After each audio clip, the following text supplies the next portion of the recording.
Ngayon, sikap ninyo, galit na dyan, sabi ni Jorge Edralin. Ngayon ho, mga bossing, eto. Yan ha. Dumako dito. Gusto yatang itakin si Pangulong Bongbong Marcos. Sino ba tong vlogger na to?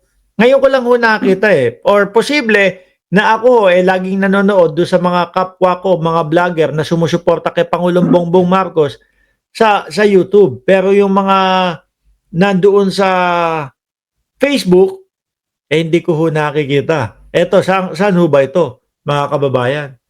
May sinasabi, parang may pag-itak-itak pa. Oh, sige, pakinggan ho natin, mga bossing, si Kuya, ha? Oh, ano ba to? Meron na ba yung isinin na? Ang haba, mamaya na nga. Sige, oh, game! Banat! Marcos, yourself kasi wala ka namang honor. Ano daw? Biglang naputol eh. Ulit. Ako pinapanood ko lang mga PBBM vloggers na pili din, not all. Marcos,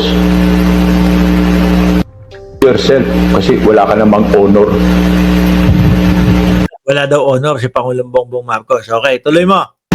Hayaan mo ang taong bayan ang maggutay-gutay sa iyo. Ako. Parang pinapanawagan mo sa taong bayan na sugurin si Pangulong Bongbong Marcos at gutay-gutayin na. Oh. At hiwa-hiwain. Ano ba? Samurai ba? Yung panghihiwa ninyo o gulok? We prepare sundang and gulok. Lahat. Ako po. Grabe to, ha? We prepare, hindi ko na intindihan kung ano yung sundag eh. We prepare gulok, yung sabi niya. No? Talagang handang mga pumatay ito. Presidente ang pinagbabantaan ho, mga bossing.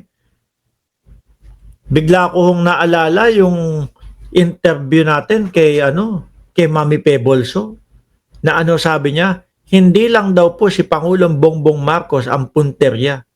Pati daw po buong pamilya ni Pangulong Bongbong Marcos. Oh. Kami ay pipila para tagain ka, tagtarin ka. Putik na yan, tatagtadin ng Pangulo. Hindi, unang-una, ang tanong kung makakalapit itong mga ito kay Pangulong Bongbong Marcos. Ang dami hong PSG, mga bossing. Pero kahit na napakarami ho ng PSG, mga kababayan, ito po ay pagbabanta sa buhay ng Pangulo. Ang tanong, si Sara may inutusan. Sabi niya ho yun. Di ba? Si Sara may inutusan na, sabi niya is, meron na akong inutusan. Patayin si Bongbong Marcos, Lisa Araneta Marcos, at si Martin Romualdez. Hindi kaya ito yon na inutusan? Oh. Diba malalakas ng mga loob nitong mga vlogger, para magbanta sa buhay ng Pangulo. Tapos kapag ka nahuli, iyakan. Pag nahuli, hindi ko naman po sinasadya, hindi ko naman po ganun, hindi naman ganito. Iniba lang po kasi nila yung ibig sabihin ng sinasabi ko. Ganun na, pag nahuli. Pero kapag ka ganito, matatapang ho. May itak pa, may gulok pa. Oh. Mismong nakatingin ang buong Marcos family sa aming gagawin sa iyo. Grabe. Malupit magbanta ito.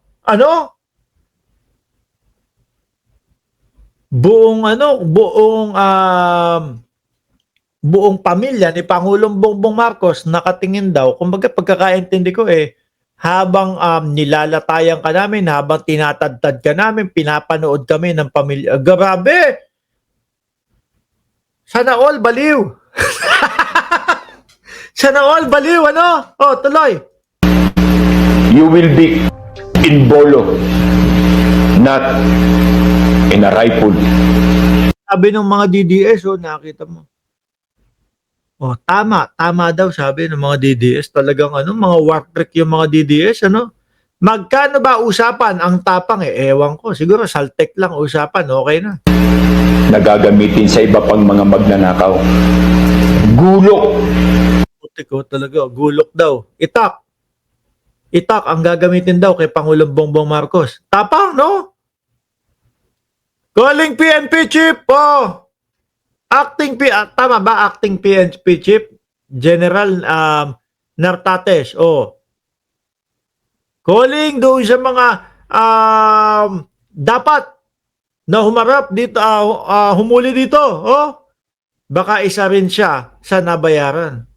Ano ba to? Ano din? General din ito? Kung general ito, baka kasama nga to doon sa 300,000, di umano. Orbolo, sundang. Kung naapay lampas, lampas. Kung makalampas ka. Hindi, ang tanong, tanga. Baliktad. Sira ang tuktok mo, no? Ang tanong is, kung kayo makalampas doon sa PSG. Pero ang tanong, kung palalampasin ito ng NBI, yung pagbabanta mo. Kasi ngayon is, ganyan, matapang ka. Pero kapag ka na-aresto, nahuli na, iyakan na. Yan ang bagay sa inyo. But I'm feeling sorry, bayan. I am feeling sorry. Ano daw? Biglang nag-sorry? Sana all baliw! No! Ang tapang-tapang tapos biglang mag-sorry. Ano yun? Para saan yung sorry? Parang nabasang sisiw pag nahuli. Naalala ko nga yung isa, si Boy Headshot Si Boy Headshot. Ano? Malungkot na. Di ba? Di ba? Ilalagay sa lugar yung tapang. No, baka kasi dito, yung iba, mga boss chief mo, sir, ang pakay lang magkaroon ng madaming views. Kapag ka sobra tapang, kapag ka parang baliw-baliw, madaming views. Baka kaya ganun sila. Kaso pinapatulan yung mga ganyan. Lalong-lalo na ang pinagbabantaan mo. Ang buhay ng Pangulong Bongbong Marcos. Baka sabihin nyo na naman, naku, ayaw, pinapatahimik kami. Kasi lumalaban kami kay Pangulong Bongbong Marcos. Di ba? Yan lang naman ang idadahilan niya mga yan, mga bossing Anyway, pumunta muna tayo kay Bongo. No, alisin ko na ito. Puntahan natin si Bongo, mga kababayan. Ito, nag-ano na, nagsasalita na. Bakit to? Kasi, mukhang kakasuhan ako ni dating Senador Trillanes, which is, yun po, yung kanyang sinabi, dito sa live interview natin kagabi, na balak kasuhan ni dating Senador Antonio Trillanes ng plunder si Bongo kaugnayan ng 7 billion